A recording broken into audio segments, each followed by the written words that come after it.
और रूस यूक्रेन युद्ध के बीच बाल्टिक सी पहुंच गया है। टीवी9 भारतवर्ष बाल्टिक सी पहुंचने वाला पहला भारतीय न्यूज चैनल है टीवी9 भारतवर्ष। रूस के बाल्टिक सी फ्लीट के मुख्यालय में टीवी9 रिपोर्टर इस वक्त मौजूद हैं। बाल्टिक सी में मौजूद रूसी नेवी का कमांड और कंट्रोल सेंटर है। बाल्टिक सी में रूस के कई वॉरशिप इस वक्त तैनात किए गए हैं। तो बाल्टिक सी में इस वक्त क्या हालात हैं, इस वक्त क्या जंग जैसे हालात बन रहे हैं, कितनी वॉरशिप्स रूस की इस वक्त खड़ी हुई हैं, मनीष झा की रिपोर्ट देखिए। टीवी9 भारतवर्ष की टीम आज जिस जगह पर मौजूद है उसे आप वाकई रूस यूक्रेन युद्ध का एपिसेंटर कह सकते हैं। जहां इस वक्त टीवी9 की टीम बाल्टिक सी के बीचों बीच एक आइलैंड पर मौजूद है। और ये आइलैंड कोई आम आइलैंड नहीं है बल्कि सबसे खास आइलैंड है, क्योंकि यहाँ पर रूस के नेवी के बाल्टिक सी फ्लीट का हेडक्वार्टर है। इस वक्त कैमरे पर आप तस्वीरें देख सकते हैं। रूस की नेवी के कई सारे वॉरशिप एक कतार में यहाँ पर खड़े हैं और वहीं दूसरी तरफ बाल्टिक सी के लिए जो पोर्ट है वो पोर्ट के भी कई सारे शिप और कंटेनर यहाँ पर आपको दिखाई देंगे। तो कैमरे पर जो आप तस्वीरें देख रहे हैं, इसी से आप इस जगह की महत्ता को भी समझ सकते हैं, क्योंकि ये बाल्टिक सी है, ये बाल्टिक सी फ्लीट का हेडक्वार्टर है। ये वो जगह है जहाँ से रूस बाल्टिक देशों पर या फिर यूरोप के स्वीडन, फिनलैंड और नॉर्वे जैसे देशों पर नियंत्रण जमाने में प्रभावी होता है। और इस जगह को लेकर हमेशा से रूस सबसे अधिक संवेदनशील रहा है, क्योंकि जब तक इस जगह पर रूस का नियंत्रण बना रहेगा, जब तक इस जगह पर रूस एक्टिव रहेगा, तब तक यूरोप में कोई भी उसे डिगा नहीं सकता है। और इस बीच बड़ी खबर बता दें, बाल्टिक सी से ही गुजरती है नॉर्थ स्ट्रीम पाइपलाइन। बाल्टिक सी में ही पाइपलाइन में धमाका हुआ था। राष्ट्रपति पुतिन के लिए ये बेहद खास है बाल्टिक सी। टीवी9 रिपोर्टर मनीष झा की ये रिपोर्ट देखिए।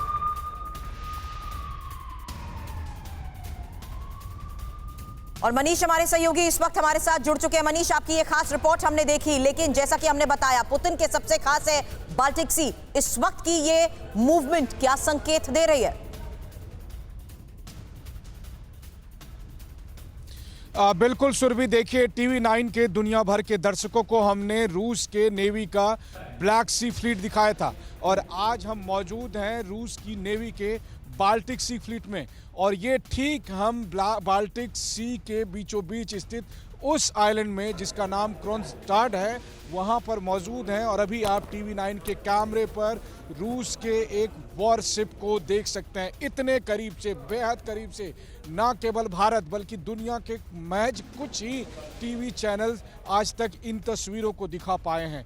जिस मार्को वॉरशिप की हम बात करते हैं, जो सेवस्तोपोल में जिस पर अटैक हुआ था, वो ठीक इसी तरीके का एक वॉरशिप था जिसे आप अभी कैमरे पर देख सकते हैं। और देखिए इस वॉरशिप में तैनात तमाम तरह के हथियार को, चाहे वो सबमरीन का जो हिस्सा है वो, या फिर जो मिसाइल रखने वाले हिस्से हैं वो, चाहे जो जहां से गोलियां और रॉकेट बरसाने वाले हिस्से हैं उसे देखिए, या हेलीकॉप्टर देखिए, ये सब कुछ हम कैमरे पर इस वक्त अपने दर्शकों को दिखा पा रहे हैं। और केवल इसी वॉरशिप को नहीं, इस वॉरशिप को कंपनी देते हुए दूसरे और अलग अलग तरह के वॉरशिप, और उन सब को आप देखिए। तो यानी अभी हमने जो आपको दिखाया वो 620 वॉरशिप, इसके बाद 515 और फिर 316, और ये सब अलग अलग कैटेगरी के वॉरशिप जो एक पूरे फ्लीट का हिस्सा है, वो सब टीवी9 की टीम इस वक्त दिखा रही है। क्या इंपॉर्टेंस है इस जगह की, ये बताने के लिए मैं इनवाइट करता हूँ मेरी फ्रेंड सेनिया को। Senia, so tell us where we are and what is the importance of this? So we are in Kronstadt.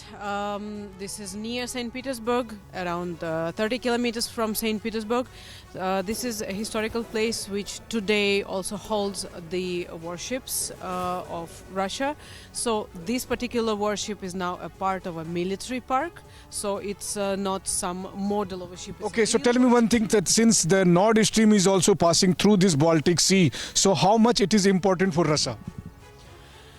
The Baltic Sea is of course of a strategic importance, and not only because of the Nord Stream pipeline, but because of the security of the borders. So there is a significant Baltic fleet, but not just a part of it. लेकिन अपने camera person को कहें तो बिल्कुल, तो देखिए चाहे क्रोनस्टाड हो, तस्वीरें जरूर दिखाते रहे और महत्व भी बताते रहे जगह का।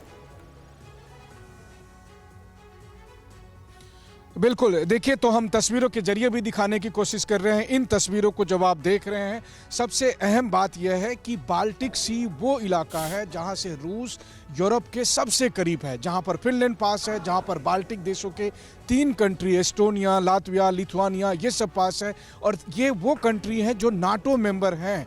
तो यानी वो कंट्री जो नाटो मेंबर हैं रूस की सुरक्षा के लिए चुनौती हैं, लगातार रूस के लिए एग्रेसिव रुख अख्तियार करते हैं, और वैसी स्थिति में जो बाल्टिक सी फ्लीट है उनकी जिम्मेदारी होती है रूस की सुरक्षा और संप्रभुता को कायम रखना।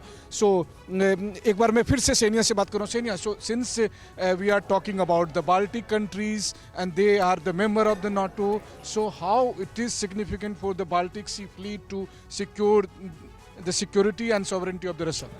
It is much more significant now than before, since we have 2 countries that were not NATO members, Finland and Sweden.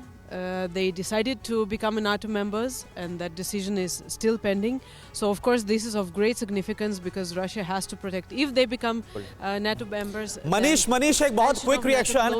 एक तरफ देखिए बाल्टिक सी में रूस की जो तैनाती है वो स्ट्रांग हो रही है, और दूसरी तरफ कैलिनिनग्राड जो कि बाल्टिक सी के साथ ही लगता हुआ है रूस का शहर, वहां पर खुद को कंसोलिडेट करता हुआ रूस नजर आ रहा है। क्या स्ट्रेटेजी है नाटो कंट्रीज के पास? अपनी तैनाती को इतना मजबूत क्यों कर रहा है रशिया?